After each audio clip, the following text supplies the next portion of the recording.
Okay, guys, I am back, and I don't know if I recorded this and done this, but I'm going to do it again. I have a lot of people asking me a lot of times how I do some of my pressure canning. And so this is what I'm going to share with you today, okay? I have actually washed my jars, and they have been sitting up here. And they are pretty much just drying, air drying. I've washed my lids and my seals. They're drying. Today, I am going to show you guys how to take some mixed vegetables that I have purchased in a bag. And here they are, mixed vegetables. See? There you go.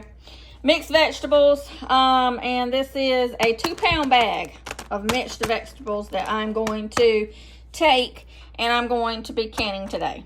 And what we're going to do is we're going to pour these straight, pulled fresh out of the freezer. They have not thawed. I'm going to take and pour these into my jars. I'm going to fill with a teaspoon or a half a teaspoon. It is totally left up to you. For my pint jars, I don't a lot of times even put salt in them. Sometimes I'll put maybe 1/4 of a teaspoon, but that's just because I like to cut back on my salt. And I like to wait until I cook it, taste it, and then salt. But you can put salt in here, but do not, when you're canning, don't use iodized salt, use canning salt. So we're going to put a little bit of salt in here with our vegetables.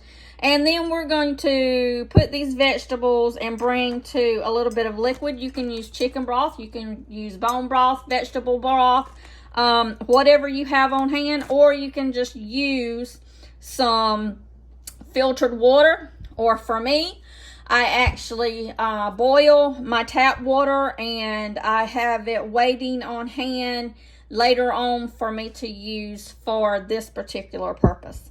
So I will be filling these jars, and then I will be putting them into the pressure canner. I will show you how I filled the jars in just a moment. Okay, and we are back. I wanted to show you what I've done. I filled with, of course, like I said, we filled the jars, and of course these are pint jars. You can do quart jars, but just keep in mind you have to increase your ingredients, of course. But these are pint jars, excuse me. I filled them about 3/4 of the way full. I filled them all the way up to the very first rim of liquid. Like I said, you can use chicken broth, bone broth, vegetable broth, any kind of broth if you'd like, even tomato juice. If you wanted to use tomato juice and use this for a base for vegetable soup, you could do that as well. I put a little bit of salt in here, and we have cleaned the rims. I'm going to put my lid and seals on and get them all together and ready to go in the canner. Okay, guys, we're back. And like I said, we have cleaned the rims of our jars with a little bit of vinegar. I've wiped them down good. I've placed my lids and my rings on, and we are putting in the pressure canner. I will put this in the pressure canner and bring it up to 10 pounds of pressure, and we'll start pressure canning. But that's what it looks like. Guys, we have put the canner lid on. We have sealed it and tightened it. It is all locked and into place. We have turned on the oven to high. There you see it. The temperature is set on high. We're going to bring this up all at the same time because this was actually done with a cold pack method and those vegetables were frozen. What we'll do is bring everything up to the same temperature all at the same time so we do not get any thermal shock on with our jars. The water in the canner was cold.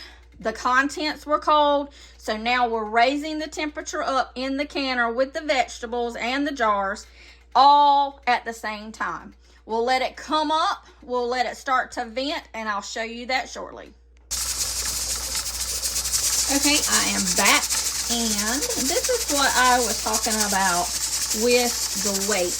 there is a weight on here.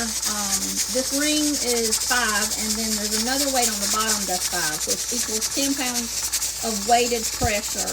Well, of weight that's on here. This is already came up to pressure, so we should be holding at 10 pounds of pressure because there's 10 pounds of weight on here. And this has to cook. The mixed vegetables have to actually cook in the pressure canner for an hour and 15 minutes for pints. So I'm doing pints. I think it's an hour and 35 minutes for quarts. I'll have to double check my time. But for pints, it is an hour and 15 minutes. And that's probably because mixed vegetables has, you have carrots in there, you have peas, you have corn, and so therefore they adjust that time that has been tested to make sure for all of the vegetables in a mixed vegetable recipe. So you can go to actually ballcanning.com. Ball is a particular company that puts out the jars and the lids and the rings, as some of you know. But you can go to that as well. That gives you tips and notes of how to pressure can and also how to water bath can. It also gives you recipes for both water bath canning and for pressure canning, so you can follow that as well. I have some other websites that I usually use as well. A lot of times, when I'm talking about weighted pressure, that weighted pressure is actually adjusted by your elevation that you live in. For us here in South Carolina, it is 10 pounds of pressure.